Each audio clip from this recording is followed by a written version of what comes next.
Good afternoon students. आज हम आईएमएटी का चैप्टर 6 कंटिन्यू करेंगे, management scope in different areas.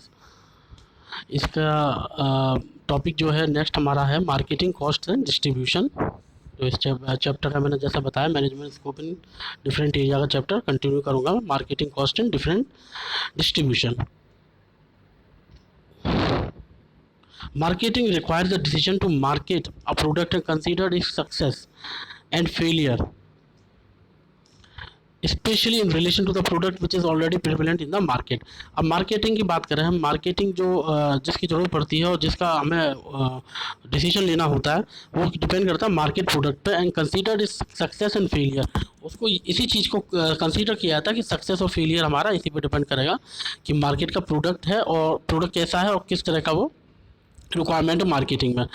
Specially relation की बात करूँ तो आपका मार्केट में उसकी कितनी वैल्यू है। Even if it is assume that this product can be successful in the market, अगर हम ये भी मान लें कि एज्यूम कर लें कि प्रोडक्ट हमारा सक्सेसफुल होगा मार्केट में, it will not be so easy to distribute it in the national level. ये इतना आसान नहीं होगा जिसको हम डिस्ट्रीब्यूट कर सकें नेशनल लेवल पर।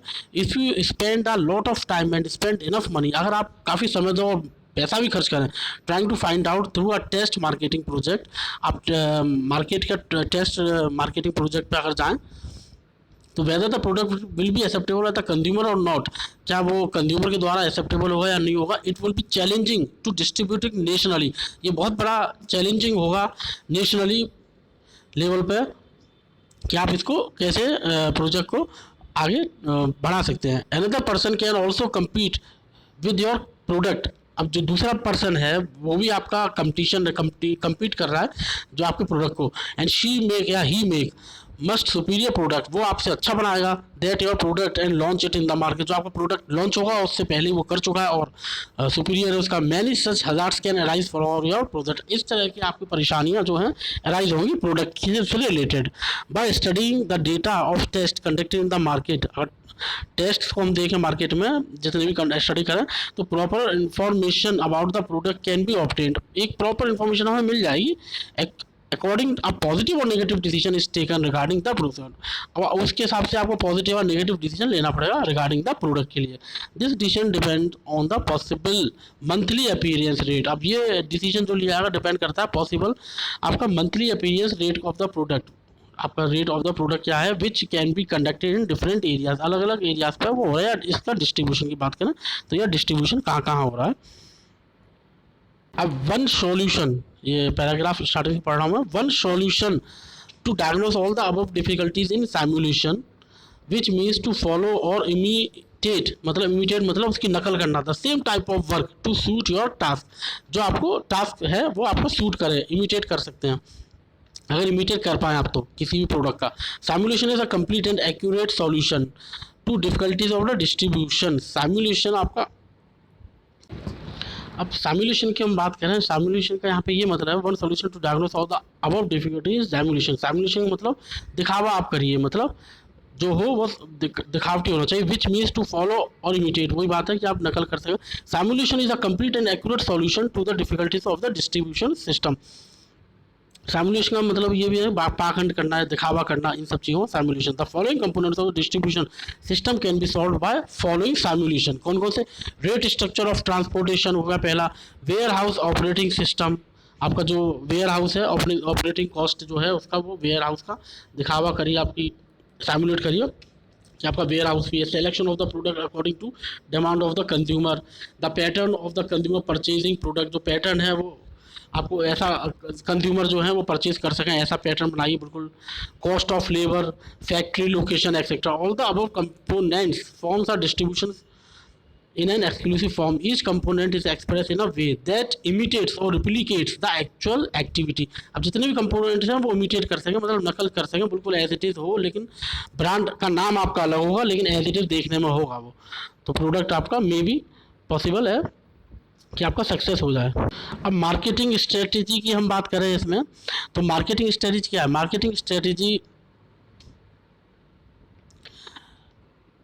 refers to creating the right kind of marketing mix. Marketing strategy होता है कि creating the right kind of marketing mix of for consumers that can attract a group of consumer. अब marketing strategy ऐसा marketing strategy की बात करें तो होती है ये कि ये क्रिएट करें क्रिएटिंग कुछ करें हम नया, right kind of marketing mix for, मतलब सही तौर पे हम करें मार्केटिंग किसके लिए, कंज्यूमर के लिए, और जिससे कि वो अट्रैक्ट हो, ग्रुप ऑफ कंज्यूमर जितने भी हैं कंज्यूम करने वाले वो भी अट्रैक्ट हो। Group of consumers are called marketing segment. अब जितने भी ग्रुप ऑफ कंज्यूमर होते हैं उनको बोलते हैं मार्केटिंग सेगमेंट्स।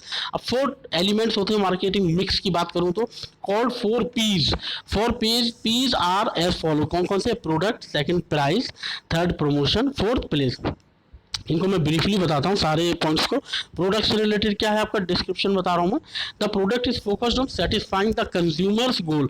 अब प्रोडक्ट की फोकस किस पे किया था कि सेटिस्फाई करे कंज्यूमर्स का गोल पे, जो उसका उद्देश्य है, मीटिंग देयर डाइवर्स नीड्स, उनकी जो डाइवर्स नीड है, उनकी जो रिक्वायरमेंट है उसके हिसाब से बनाया जाए प्रोडक्ट को। द प्रोडक्ट है डिफरेंट कैरेक्टरिस्टिक्स, क्वालिटी, प्रोडक्ट की अलग अलग क्वालिटी होनी चाहिए, विशेषता होनी चाहिए, quality, features, brand name, packing, size etcetera, है ना। देन आता है प्राइस। प्राइस में क्या था, price paid by the consumer for the product is it's value. जो प्राइस है वो कंज्यूमर के द्वारा जो पे की जा रही है for the product is it's value, मतलब उसकी वैल्यू होनी चाहिए। अगर जो उसको पे कर रहा है तो वास्तव में उसका वैल्यूएबल होना चाहिए उस प्रोडक्ट की, जो उसको पेड कर रहा है वो। Price fixing factors are consumers cost etcetera. Price fix की बात करें तो ये किस पे डिपेंड करते हैं, कंज्यूमर्स पे या cost etcetera, placed on the competition goal, जो कंपटीशन में चल रहा है इस समय वो सब चीज़ें देखते हुए आपको करना है। प्राइस। प्रमोशन, प्रमोशन में क्या आपका, the components promoting the product are sign boards. अब इसमें साइन बोर्ड वगैरह होने चाहिए, न्यूज़पेपर के द्वारा प्रमोशन दे सकते हो, पीरियोडिकल्स जो निकलते हैं अखबार में वो दिखा सकते हो, स्पॉन्सर प्रोग्राम करा सके, तो इस तरह से आप प्रमोट भी कर सकते हो। तो ये भी एक हमारी मार्केटिंग स्ट्रेटेजी हैगी जिसमें आपके एलिमेंट्स आते हैं मार्केटिंग मिक्स के। फिर आता है आपका next, P Kotler has express the marketing mix as. अब पी कॉटलर की बात करें तो उसमें भी यही आपको डायग्राम देख रहे हो, तो product, marketing mix, price, promotion, place, ये सब चीज़ें हैं। देन उसके बाद वो अब ये सब चीज़ें बता रहा है कि प्रोडक्ट वैरायटी क्या होनी चाहिए, quality, then design, then features, packaging, brand name, size, service, warranty. ऐसे ही प्राइस की बात करें तो प्राइस की सब लिस्ट क्या है हमारी, लिस्ट प्राइस, डिस्काउंट क्या आप दे सकते हैं, ठीक है। इस तरह से मार्केटिंग आप अचीव कर सकते हैं अच्छी। प्राइस में पे पीरियड, क्रेडिट आइटम्स क्या दे रहे हैं, पेमेंट मोड आप कौन कौन सा रख रहे हो, अलाउंसेस कुछ दे रहे हैं कि नहीं दे रहे हैं। ऐसे प्लेस की बात करें, चैनल पे आप दे रहे हैं, कवरेज कर रहे हैं, लोकेशन को भी आप ले रहे हैं, ट्रांसपोर्ट भी दे रहे हैं, इन्वेंट्री आपका है, तो ये सब चीज़ें भी आपका डिपेंड करती है। देन उसके बाद आता है आपका सेल्स प्रमोशन। सेल्स प्रमोशन में क्या है, this include all such activities that generate maximum demand for the product. अब ये इंक्लूड करता है वो वाली एक्टिविटी जिसमें कि मैक्सिमम डिमांड हो हमारी, जनरेट हो फॉर द प्रोडक्ट के लिए। It is believed that advertising is the only tool for sales promotion. Advertisement ही सबसे अच्छा टूल होता है जो प्रमोशन आपका अच्छा हो, प्रमोशन हो। But there are other more effective areas available for sales promotion. और इफेक्टिव एरिया भी हैं जहाँ पर सेल्स प्रोडक्शन कर सकते हो, दैट इंक्रीजेज आपकी सेल्स। कैसे, the areas of product planning, common marketing planning and pricing are important in these new areas. ये सब चीज़ें आपकी डिपेंड करती हैं जिससे कि आपका प्रोडक्ट प्रमोशन हो और उसकी सेल इंक्रीमेंट हो। Product planning involves a range of task. Product planning जो है वो रेंज है अपने टास्क में, such as improving design, packaging and branding, improving the appearance of the product, improving colour, texture, quality, performance etcetera. इस तरह से आपका ये प्रोडक्ट का प्रमोशन होगा अगर आप ये इन सब चीज़ों, टास्कों को, इन सब उद्देश्यों को लेकर आप चलेंगे। Under market planning various task include expanding the distribution system of the product, discovering new channels and expanding the market area. अब इसमें क्या मार्केट प्लानिंग की बात करें हम तो बहुत सारे टास्क हैं जो एक्सपेंड कर सकते हैं डिस्ट्रीब्यूशन आपका प्रोडक्ट के लिए, किस तरह से नए नए चैनल्स पर आप दीजिए, एक्सपेंड करिए, मार्केट एरियाज बढ़ाइए, तो इस तरह से आपका सेल्स प्रमोशन होगा। इसके बाद आता हमारा next topic financial management. Financial management भी ज़रूरी है, कंसेप्ट ऑफ फाइनेंशियल मैनेजमेंट अगर इसकी बात करें, every business establishment regardless of its nature and level needs finance to carry out its action and fulfil its business objective. Financially तो बहुत ज़रूरी है, आपको कोई भी बिजनेस चलाना है या फॉरवर्ड करना है तो उसमें आपको फाइनेंशियली खर्च करना पड़ेगा और स्ट्रॉन्ग भी होना ज़रूरी है। No business venture can be successful only unless it is sufficient fund. अब वही बात है, कोई भी बिजनेस वेंचर या कोई भी बिजनेस टाइकून पर्सन सक्सेसफुल नहीं हो सकता जब तक वह सफिशिएंट फंड नहीं है to take advantages of the opportunities. अब इन सब अपॉर्चुनिटी को लेने के लिए फाइनेंशियली चाहिए। आप मार्केटिंग करेंगे तो भी आपका पैसा खर्च होगा, ठीक है। आप प्रमोशन करेंगे वहाँ भी खर्च होगा, न्यूज़ में डालेंगे तो भी चैनल खर्च होगा आपका, ठीक है। मीडिया में आप देंगे तो वहाँ भी आपका पैसा खर्च होगा। तो ये सब चीज़ें फाइनेंशियली तो इम्पोर्टेंट है ही। ये अब इसमें सीधे बात करूँ फाइनेंशियली क्या है। फाइनेंशियली मैनेजमेंट की डेफिनेशन अगर बात करें, financially management is the primary the science of raising funds and utilising its effectively for the purpose of enterprise. अब फाइनेंशियल मैनेजमेंट की बात करें, पहला हमारा जो है साइंटिफिक रेज फंड्स के लिए है, जो यूटिलाइज करता है इफेक्टिवली, बहुत अच्छे से इफेक्ट देता है, working for the purpose of enterprise को आगे बढ़ाने के लिए।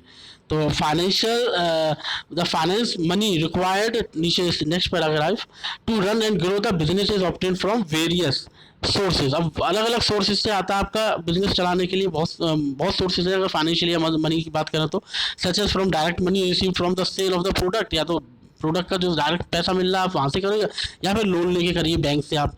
तो आपको फाइनेंशियली तो आपको उसको करना ही पड़ेगा, तभी आप इसमें सक्सेस हो पाएंगे।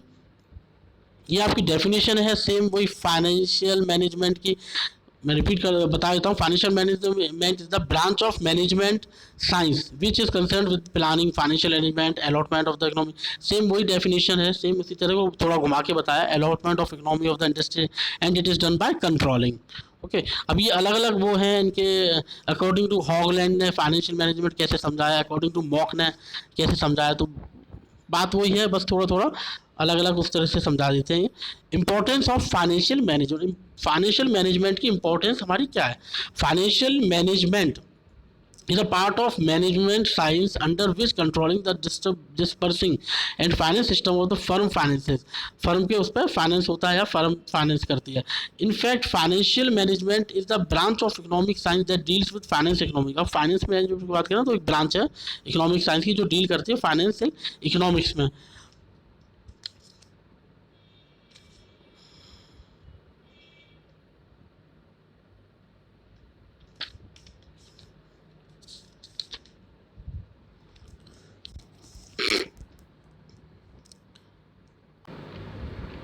नेक्स्ट टॉपिक है हमारा इसमें function of financial management. Financial management के फंक्शन क्या है। There are various management areas in an industry such as production management, personal management, marketing management. अलग अलग मैनेजमेंट सिस्टम है, प्रोडक्शन का अलग होगा, पर्सनल मैनेजमेंट अलग होगा, मार्केटिंग का अलग होगा, फाइनेंशियल का अलग होगा, etcetera. At the root of all this is financial management. अगर रूट की बात करें तो फाइनेंशियल मैनेजमेंट ही आता हमारा, कितना भी प्रोडक्शन हो या कुछ भी, मार्केटिंग की बात कर लो, कुछ भी कर लो, लेकिन हमारा रूट लेवल जो है फाइनेंशियली है, जिसमें हम बात करें मनी की या इकोनॉमिक की। ठीक है, कैपिटल आपका जो होना चाहिए वो स्ट्रॉन्ग होना चाहिए। Finance connects all the managerial area, finance ही कनेक्ट करता है मैनेजर एरिया को। Finance related task are performed by the finance manager of firm, finance manager या फर्म के द्वारा होता है। This task can be divided into two categories, दो कैटेगरी में डिवाइड किया गया फाइनेंशियल को। एग्जीक्यूटिव या मैनेजरियल फाइनेंस फंक्शन, जनरल और रूटीन फंक्शन फाइनेंस फंक्शन। अब इनको थोड़ा थोड़ा बताता हूँ। एग्जीक्यूटिव और मैनेजरियल फाइनेंस फंक्शन क्या होते हैं। अंडर एग्जीक्यूटिव और managerial finance function various task, अलग अलग टास्क होते हैं, such as evaluating the finance needs of the industry. इसमें एवेल्यूट किया था कि फाइनेंस की रिक्वायरमेंट कितनी इंडस्ट्री में। Finding the sources of finance, sources of finance भी देखा जाता है, कहाँ से हमें पैसा और मिल सकता है। बजट भी आपका निकाला जाता है कि कहाँ पे हमारा फालतू खर्चा ना हो और जहाँ पे नीड है वहीं पे पैसा लगे। कंट्रोलिंग द बजट का कंट्रोल करना। Finding the possibility of profits, अब प्रॉफिट्स का भी फाइंड करना उसमें। Utilising the capital and deciding to declare the dividend etcetera comes. Some of these major functions are, अब कौन कौन से इसमें। एस्टिमेशन ऑफ फाइनेंशियल नीड्स, अब एस्टिमेशन ऑफ फाइनेंशियल नीड्स में क्या क्या आता है। Estimation of financial needs means estimate the total financial needs. अब एस्टिमेट निकालना, टोटल फाइनेंशियल नीड्स का निकालना of an organisation into short term, बहुत शॉर्ट टर्म में निकालना, and long term requirement, long term अगर रिक्वायरमेंट है तो निकालिए। It is an important function that describe the size of the organisation, size of organisation का बताता है कि आपकी ऑर्गेनाइजेशन कितनी बड़ी लार्ज पे है। एस्टिमेशन फाइनेंस की जो है, फाइनेंस नीड हम निकालते हैं। ठीक है, and the level of its action, उसका एक्शन किस लेवल पे है। The estimation of total finance requirement is very important task, जो एस्टिमेशन है टोटल फाइनेंशियल का रिक्वायरमेंट, उसकी बहुत इंपॉर्टेंट टास्क है, बहुत इंपॉर्टेंट उद्देश्य है। Over estimation leads to loss to profit and under estimation has to compromise profitable actions due to lack of funds. अगर आपका एस्टिमेशन निकाला है तो कहीं पे आपका प्रॉफिट भी हो सकता है और कहीं पे आपका लॉस भी हो सकता है, अकॉर्डिंग टू आपका एस्टिमेशन जो आप निकाल रहे हैं अपना फाइनेंशियली, वो आपका डिपेंड करता है। देन आता है determining capital structure and sources of funds. The capital structure determines the ratio of capital owned. अब जो कैपिटल स्ट्रक्चर की बात करें तो डिटरमाइन करता है रेशियो ऑफ कैपिटल जो उसका खुद का है, एंड बोरो बाय डेब्ट जो उसने उधार लिया डेब्ट, टू टोटल फाइनेंशियली, जितना भी उसने फाइनेंशियली निकाला है उसने, जो अपना अपना भी निकालेगा और सोर्सेज जो बाहर से लिए उनका, सबका टोटल फाइनेंशियली देखेगा कितना उसका नीड है और कितना उसका लगा है पैसा मार्केट में। In addition it also determines the sources of receiving capital, उसको रिसीव कहाँ से हुआ, sources of capital, their timing and methods of obtaining capital. It is also the task of finance managers only, ये एक finance manager का ही task होता है to prescribe terms and condition for various sources, terms और condition पे various sources पे ले according to the financial form of enterprises. ऐसे इन्वेस्टमेंट डिसीजन हमारा आता है। इन्वेस्टमेंट डिसीजन में क्या, it is an important task to invest business capital in real and movable property correctly. अब आपका इन्वेस्टमेंट डिसीजन भी देखा जाता है कि आपका ये भी बहुत इंपॉर्टेंट टास्क है कि आप इन्वेस्ट कर सकें कैपिटल या बिजनेस में कैपिटल कि रियल में या मूवेबल प्रॉपर्टी करेक्टली, मूवेबल आपकी प्रॉपर्टी जो है उस पर आप सही से इन्वेस्ट कर सकें पैसा। The action of capital investment is called capital budgeting of capital. जो एक्शन ऑफ कैपिटल इन्वेस्टमेंट हो रहा है उसी को बोलते हैं कैपिटल बजटिंग ऑफ कैपिटल। यहाँ पे मूवेबल जो प्रॉपर्टी है वो इस तरह से होता है कि आपका जो आपने लोन पे ले रखी है, मतलब उस पे ले रखी है आपने हायर पे, मंथली रेंट पे, that is a movable property type की, जिसमें आप मंथली इन्वेस्ट पैसा दे रहे हैं, उसका जो हायर आपने किराए पे लिया उसका वो मूवेबल पर होता है आपका। इसमें भी आपका इन्वेस्टमेंट होता है स्टार्टिंग में, जो आप अपने हिसाब से बिल्डिंग तैयार करेंगे तो वो सारा आपका मूवेबल प्रॉपर्टी में आता है। Investment of capital in movable and immovable property should be balanced. अब मूवेबल और इनमूवेबल प्रॉपर्टी आपकी बैलेंस में होनी चाहिए so that industry can get maximum profits. अब इंडस्ट्री तभी प्रॉफिट में होगी मूवेबल या इमूवेबल प्रॉपर्टी आपकी बैलेंसिंग में है। अगर इमूवेबल प्रॉपर्टी जैसे कि आपकी फिक्स है, जो आपका खुद का है, इमूवेबल है, उस पर आपने ज़्यादा पैसा लगा दिया या मूवेबल पे आपने ज़्यादा लगा दिया कम लगाया तो आपका बैलेंसिंग बिगड़ जाएगी। तो सो that the industry can maximum profits, आपका बैलेंस में होना चाहिए तो आपका इंडस्ट्री प्रॉफिट में आएगी। Profit depends on many factors. Profit जो है बहुत चीज़ों पर डिपेंड करता है, जैसे cost control, pricing, forecasting profit, cost of capital etcetera. इस तरह से हैं।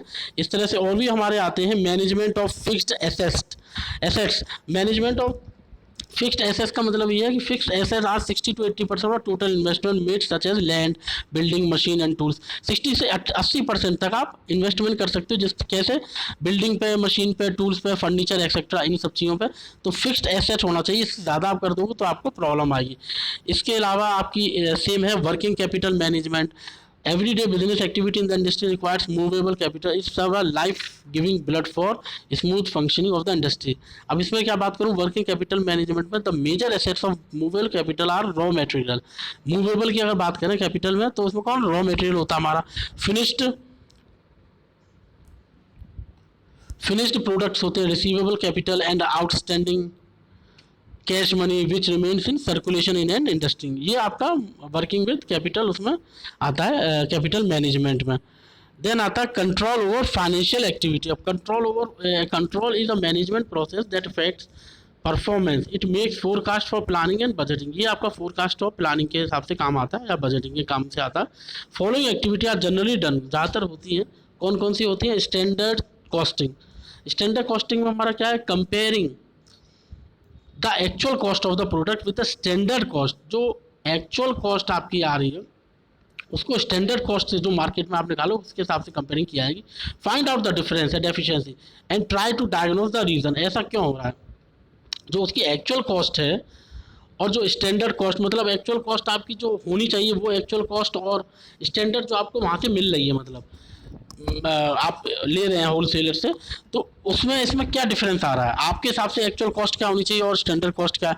तो अगर डिफरेंस आ रहा है तो आप ये डायग्नोज करो कि कहाँ पे कमी हो रही है। Find out the difference and try to diagnose the reason, ऐसा क्यों हो रहा है। ठीक है। बजट कंट्रोल बजट कंट्रोल में क्या, it is the process of making various types of budget, various types of budget बनाने पड़ते हैं, such as capital budget, cash budget, इस तरह से ये सारे आपके फाइनेंशियल एक्टिविटीज़ में आते हैं। ऐसी फाइनेंशियल एनालिसिस भी करना चाहिए। Financial analysis to determine the financial status determine करता है of the industry in ratio to the capital use, उस रेशियो में निकालता है जो आपका पैसा लगा है, यूज हुआ है जितना भी। ऐसे ही आपका break even analysis, this analysis use to study the effect of changes in the selling price, ये एनालिसिस जो है वो काम में आती है, स्टडी करती है कि कितना इफेक्ट आया, चेंजेस आया सेलिंग प्राइस में, टू डिटरमाइन द क्वांटिटी और नंबर ऑफ प्रोडक्शन कितना है, the effect of running and fixed cost, आपका इफेक्ट आया रनिंग जो चल रही है बन रही है आपकी, और फिक्स्ड कॉस्ट जो आपके फिक्स्ड कॉस्ट ऑन प्रॉफिट रखा है, to determine then appropriately so that the industry obtain maximum profits and benefits. Break even analysis भी आपका बहुत इंपॉर्टेंट है। इसी तरह से मैनेजमेंट ऑफ अर्निंग, आप अर्निंग करने के लिए आप क्या क्या मैनेजमेंट क्राइटेरिया अपनाते हैं, तो क्या है, how much total income should be given in the share holder, कितनी आपने टोटल इनकम दे रखी है, हाउ मच शुड बी री इन्वेस्टेड, आप दोबारा री इन्वेस्टेड कैसे कर रहे हैं उसमें बिजनेस में, is a very important topic for consideration of financial management, ये भी फाइनेंशियल मैनेजमेंट का बहुत बड़ा इंपॉर्टेंट कंसिडरेशन है। ऐसी जनरल और रूटीन फाइनेंस फंक्शन है, ये भी आपका इंपॉर्टेंट है। There are many such everyday finance function which come under the financial management, they do not require expertise में एक्सपर्टाइज की जरूरत नहीं पड़ती, जनरल रूटीन का होता है ये। कम्पिटेंस और training as much as other management function, training ज़्यादा से ज़्यादा देनी। These task are generally accounting related and are perform to by lower level employ, ये टास्क जो होते हैं जनरली अकाउंटिंग रिलेटेड होता है या फिर परफॉर्म किया जाता है लोअर लेवल एम्प्लॉय के लिए फाइनेंस डिपार्टमेंट में। अब इसमें कुछ सम इंपॉर्टेंट फाइनेंस फंक्शन कौन कौन से हैं, control over cash, maintenance and security of records and other documents, record making to inform the management, इस तरह से आपका चलता है। ये आपके जनरल टॉपिक हैं। इसके बाद हम आगे पढ़ेंगे objective for of financial management next class में।